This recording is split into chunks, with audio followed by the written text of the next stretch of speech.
बसंत पंचमी क्यों मनाई जाती है? विद्या की देवी बनने की अद्भुत कहानी। दोस्तों, जय श्री कृष्णा। बसंत पंचमी का नाम आते ही मन में पीले पुष्प, सरस्वती वंदना और विद्या का पावन भाव जाग उठता है। लेकिन क्या आप जानते हैं कि यह पर्व केवल ऋतु परिवर्तन या पूजा तक सीमित नहीं है? बसंत पंचमी के पीछे छिपी है सृष्टि के आरंभ से जुड़ी गूढ़ कथाएं, मां सरस्वती के ज्ञान स्वरूप बनने का रहस्य और वे लोक परंपराएं जिनमें इस दिन धोबिनों द्वारा सुहागिन महिलाओं को सुहाग दिया जाता है। आखिर बसंत पंचमी क्यों मनाई जाती है? मां सरस्वती कैसे बनी विद्या और ज्ञान की अधिष्ठात्री देवी? और इस पर्व का स्त्री सौभाग्य से क्या संबंध है? इस दिन तुलसी पूजन का क्या महत्व है और छात्रों के लिए यह दिन कैसे बहुत खास है? आज इस वीडियो में हम बसंत पंचमी से जुड़े इन सभी रहस्यों को विस्तार से उजागर करेंगे, पौराणिक मान्यताओं से लेकर लोक विश्वासों तक। इसलिए वीडियो को अंत तक जरूर देखें, क्योंकि अंत में आपको ऐसे तथ्य जानने को मिलेंगे जो इस पर्व को और भी विशेष बना देंगे। बसंत पंचमी 2026 में 23 जनवरी शुक्रवार को मनाई जाएगी, क्योंकि माघ मास के शुक्ल पक्ष की पंचमी तिथि 23 जनवरी को तड़के शुरू होकर 24 जनवरी को समाप्त होगी और उदया तिथि के अनुसार पर्व 23 जनवरी को मनाया जाएगा। इस दिन सरस्वती पूजा का शुभ मुहूर्त सुबह 7:13 से दोपहर 12:33 तक है। यह दिन ज्ञान की देवी मां सरस्वती को समर्पित है और बसंत ऋतु के आगमन का प्रतीक है। बसंत पंचमी का पावन पर्व सनातन संस्कृति में केवल ऋतु परिवर्तन का संकेत नहीं, बल्कि आत्मा के भीतर सुप्त ज्ञान को जागृत करने वाला एक दिव्य महापर्व है। क्योंकि यही वह शुभ दिवस है जब माघ शुक्ल पंचमी की पुण्यतिथि पर जगत जननी मां सरस्वती का अवतरण हुआ और सृष्टि को वाणी, विवेक, विद्या तथा चेतना का अमूल्य वरदान प्राप्त हुआ।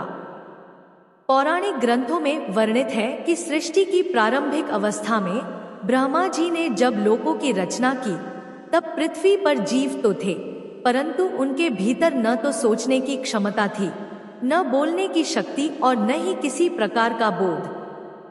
चारों ओर एक अजीब सी नीरवता और जड़ता व्याप्त थी, मानो जीवन होते हुए भी जीवन का सार अनुपस्थित हो। तब ब्रह्मा जी अत्यंत चिंतित हुए और उन्होंने सृष्टि में चेतना का संचार करने के लिए गहन तप किया। उसी तपस्या के फलस्वरूप उनके कमंडल से एक दिव्य तेज प्रकट हुआ, जो धीरे धीरे एक अलौकिक स्वरूप में परिणत हो गया। श्वेत वस्त्रों से सुशोभित शांत मुखमंडल, करुणामय दृष्टि, एक हाथ में वीणा, दूसरे में वेदों का ग्रंथ, जप माला और वर मुद्रा धारण किए मां सरस्वती प्रकट हुई। जैसे ही मां ने वीणा के तारों को स्पर्श किया, वैसे ही ओंकार की प्रथम ध्वनि गूंजी। दिशाएं जाग उठीं, नदियां कलकल करने लगी, पवन में मधुरता भर गई और जीवों के हृदय में विचार, वाणी और समझ की शक्ति उत्पन्न हो गई। तभी से मां सरस्वती को विद्या, बुद्धि, वाणी, संगीत और समस्त कलाओं की अधिष्ठात्री देवी के रूप में पूजा जाने लगा। बसंत पंचमी का यह पर्व प्रकृति से भी गहरे रूप में जुड़ा है, क्योंकि इसी समय धरती पीले रंग के सरसों के फूलों से सज जाती है। खेतों में नई फसल लहलहाने लगती है, वृक्षों पर कोमल कोपलें फूट पड़ती हैं और संपूर्ण वातावरण में एक नई ऊर्जा, उत्साह और सृजन का भाव दिखाई देने लगता है। यह पीला रंग केवल सौंदर्य का प्रतीक नहीं, बल्कि ज्ञान, वैराग्य, आशा और चेतना का प्रतीक माना गया है।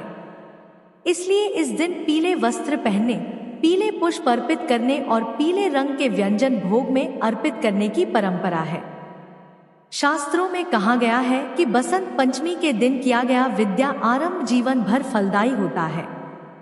इसी कारण बच्चों को पहली बार अक्षर ज्ञान देने की परंपरा इसी दिन निभाई जाती है।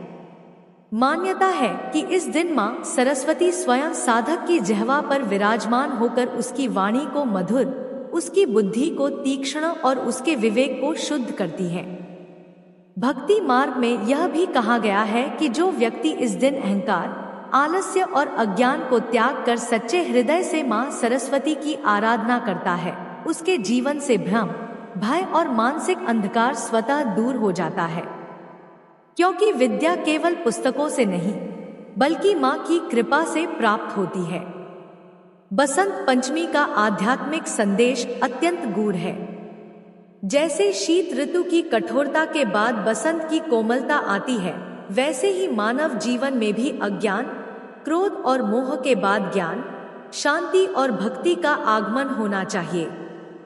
इसी कारण इस दिन संगीत साधना, शास्त्र अध्ययन, लेखन और मौन साधना का विशेष महत्व बताया गया है। क्योंकि माँ सरस्वती केवल बोलना ही नहीं सिखाती बल्कि सही समय पर मौन का महत्व भी समझाती है। सरस्वती वंदना, कुंदेंदु तुषार हार धवला का प्रत्येक शब्द साधक के अंतर्मन में कंपन उत्पन्न करता है और चेतना को शुद्ध करता है, जिससे मनुष्य सत्य, सदाचार और धर्म के मार्ग पर अग्रसर होता है। इस प्रकार बसंत पंचमी केवल एक पर्व नहीं बल्कि यह जीवन को सही दिशा देने वाला वह दिव्य अवसर है जो हमें स्मरण कराता है कि धन, पद और बल से पहले विद्या और विवेक का होना आवश्यक है। क्योंकि जहाँ माँ सरस्वती का वास होता है वहाँ अज्ञान टिक नहीं पाता, और जहाँ ज्ञान का प्रकाश होता है वहाँ जीवन स्वयं भक्ति, सेवा और सृजन का उत्सव बन जाता है। बसंत पंचमी और माँ सरस्वती से जुड़ी एक अत्यंत भावपूर्ण और प्रेरक पौराणिक कथा भी प्रचलित है, जो विद्या की महिमा को हृदय तक उतार देती है। कहा जाता है कि प्राचीन काल में आर्यावर्त की भूमि पर एक अत्यंत प्रतिभाशाली किंतु अहंकारी विद्वान रहता था, जिसे अपने ज्ञान पर अत्यधिक गर्व था। वह शास्त्रों का ज्ञाता था, वाद विवाद में अपराजय था और स्वयं को संसार का सबसे बड़ा पंडित मानता था, किंतु उसके ज्ञान में भक्ति और विनम्रता का पूर्ण अभाव था। वह माँ सरस्वती की उपासना तो करता था, पर उन्हें केवल अपनी विद्वत्ता बढ़ाने का साधन मानता था। एक वर्ष बसंत पंचमी के दिन उसने भव्य आयोजन कर सरस्वती पूजन किया और मन ही मन माँ से वरदान मांगा कि वह समस्त विद्वानों में श्रेष्ठ बना रहे। उसी रात्रि उसे स्वप्न में एक दिव्य नारी के दर्शन हुए, जिनके श्वेत वस्त्र चंद्रमा की भांति चमक रहे थे और जिनकी वीणा से मधुर स्वर प्रवाहित हो रहा था। माँ ने उससे मधुर स्वर में कहा, वत्स, विद्या का उद्देश्य केवल तर्क और विजय नहीं बल्कि विवेक, करुणा और आत्मशुद्धि है। किंतु अहंकार में डूबे उस विद्वान ने माँ की वाणी को भी अपने ज्ञान की परीक्षा समझ लिया। अगले दिन जब वह राजसभा में शास्त्रार्थ करने पहुंचा तो आश्चर्यजनक रूप से उसके मुख से एक भी श्लोक स्मरण नहीं हुआ। उसकी वाणी अवरुद्ध हो गई, बुद्धि शून्य हो गई और समस्त सभा स्तब्ध रह गई। अपमान और पीड़ा से टूटकर वह विद्वान वन की ओर चला गया, जहां उसने वर्षों तक मौन धारण कर कठोर तप किया। न कोई शास्त्र, न कोई वाद विवाद, केवल माँ सरस्वती का ध्यान और आत्मचिंतन। अंततः एक बसंत पंचमी के दिन जब पीले पुष्पों से वन खिल उठा, माँ सरस्वती पुनः प्रकट हुई और बोली, अब तुमने विद्या का सार समझ लिया है। उसी क्षण उस विद्वान की वाणी पुनः प्रवाहित हो उठी, किंतु अब उसमें अहंकार नहीं बल्कि करुणा और विनय का मधुर रस था। तभी से यह मान्यता प्रचलित हुई कि बसंत पंचमी के दिन माँ सरस्वती केवल बुद्धि ही नहीं बल्कि विवेक भी प्रदान करती है, और जो व्यक्ति इस दिन सच्चे मन से अहंकार त्याग कर उनकी आराधना करता है वही सच्चा विद्वान बनता है। क्योंकि माँ सरस्वती उसी हृदय में वास करती है जहाँ ज्ञान के साथ भक्ति और विद्वत्ता के साथ विनम्रता का निवास हो। वसंत पंचमी के पावन दिन माँ सरस्वती के साथ साथ माता तुलसी की पूजा का भी विशेष महत्व माना गया है। लोक मान्यताओं के अनुसार इसी दिन सुहागिन महिलाएं धोबिन से सुहाग ग्रहण करती हैं। ऐसा विश्वास है कि यदि बसंत पंचमी के दिन कोई सुहागन स्त्री धोबिन से सुहाग लेती है तो उसे अखंड सौभाग्यवती होने का आशीर्वाद प्राप्त होता है। इस दिन विद्या की देवी माँ सरस्वती की पूजा की जाती है और साथ ही सुहागन महिलाएं माता तुलसी की भी विधि विधान से आराधना करती है। मान्यता है कि यदि इस दिन स्त्रियां अपने पति की लंबी आयु और सुखमय दाम्पत्य जीवन की कामना करते हुए धोबिन से सुहाग लेती हैं, तो उनका यह व्रत सफल माना जाता है। हिंदू धर्म के अनुसार वसंत पंचमी के दिन महिलाओं को प्रातः सूर्योदय से पूर्व उठकर स्नान करना चाहिए। स्वच्छता का ध्यान रखते हुए पीले रंग के वस्त्र धारण करने चाहिए और इसके बाद मां सरस्वती तथा माता तुलसी की पूजा करनी चाहिए। पूजा के समय माता तुलसी को पीले रंग की चूड़ियां, पीले वस्त्र, पीला सिंदूर और सुहाग का सामान अर्पित करना चाहिए। साथ ही पीले रंग का भोग या कोई मीठा पदार्थ चढ़ाकर अपने पति की लंबी आयु और अच्छे जीवन की प्रार्थना करनी चाहिए। ऐसा माना जाता है कि जब धोबिन अपनी मांग का सिंदूर सुहागन स्त्रियों को देती है तो उससे उनके सुहाग की आयु बढ़ती है। हिंदू परंपरा में वसंत पंचमी और कन्या के विवाह के समय धोबिन से सुहाग लेना अत्यंत शुभ माना गया है। इस परंपरा से जुड़ी एक पौराणिक कथा शिव शक्ति से संबंधित मानी जाती है। कथा के अनुसार एक घर में 3 स्त्रियां रहती थी, माँ, बेटी और बहू। उनके घर एक साधु नियमित रूप से भिक्षा लेने आया करता था। वह बहू को दूधो नहाओ, पूतो फलो का आशीर्वाद देता, जबकि बेटी को धर्म बढ़े, गंगा स्नान कहकर आशीर्वाद देता था। माँ को यह बात खटकने लगी और एक दिन उसने साधु से पूछ लिया कि वह बेटी को ऐसा आशीर्वाद क्यों देता है। तब साधु ने बताया कि उसकी बेटी का सुहाग खंडित है। माँ ने उपाय पूछा तो साधु ने कहा कि यदि बेटी किसी धोबिन की सेवा करे या उसके गधा बांधने के स्थान की सफाई करे तो यह दोष समाप्त हो सकता है। इसके बाद बेटी ने धोबिन के गधा बांधने वाले स्थान की नियमित रूप से सफाई करनी शुरू कर दी।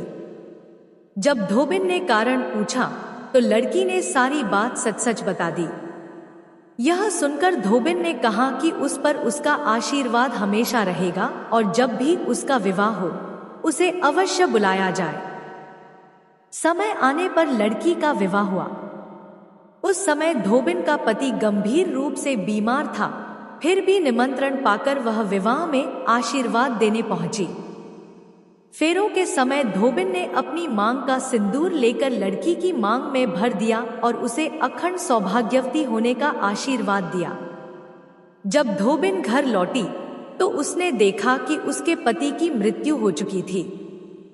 तब उसने विवाह में मिले पूरे के 108 टुकड़े किए, शिव शक्ति की आराधना की और पीपल के वृक्ष की 108 बार परिक्रमा की। इसके बाद उसने अपनी तर्जनी उंगली काटकर उससे निकले रक्त को अर्पित किया। शिव शक्ति की कृपा से उसका पति पुनः जीवित हो उठा। तभी से यह परंपरा चली आ रही है कि यदि कोई कन्या विवाह के दिन या वसंत पंचमी के अवसर पर धोबिन से सुहाग लेती है तो उसे अखंड सौभाग्य का आशीर्वाद प्राप्त होता है। बसंत पंचमी खास तौर पर पहली बार कलम हाथ में लेने वाले छोटे बच्चों के लिए विद्या अनुष्ठान का दिन है। इस दिन घर के बड़े बुजुर्ग छोटे बच्चे के हाथ में पहली बार कलम पकड़ाते हैं और बच्चा उस दिन पहली बार अक्षर लिखता है।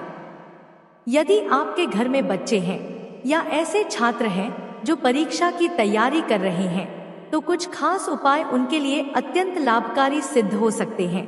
बसंत पंचमी के दिन छात्रों को सुबह नहा धोकर पूजा करने के पश्चात ओम ऐं सरस्वत्यै नमः मंत्र का जाप 108 बार करना चाहिए। ऐसा करने से छात्र को बुद्धि और एकाग्रता का आशीर्वाद मिलता है और उसका फोकस बढ़ता है। इस दिन छात्रों को या कुंदेंदु तुषार हार धवला या शुभ्र वस्त्रावृता या वीणा वरदंड मंडिता करा या श्वेत पद्मासना इस श्लोक का पाठ अवश्य करना चाहिए। ऐसा करने वाले छात्र परीक्षा में अच्छा प्रदर्शन करते हैं। इससे उनका फोकस बढ़ता है और स्मरण शक्ति तेज होती है। बसंत पंचमी के दिन छात्रों को अपनी किताब, कॉपी, पेंसिल और पढ़ाई का सारा सामान मां सरस्वती के चरणों में रखना चाहिए। इससे बुद्धि तेज होती है और पढ़ा लिखा हुआ लंबे समय तक याद रहता है। इस दिन छात्रों को और घर के सभी लोगों को पीले रंग के वस्त्र धारण करने चाहिए। इससे घर परिवार में शांति का वास होता है। इस दिन घर में सरस्वती पूजा अवश्य करें और यदि घर पर पूजा न कर पाएं तो मंदिर जाकर मां सरस्वती की पूजा करें तथा उन्हें पीले फूल अर्पित करें। बसंत पंचमी के दिन जरूरत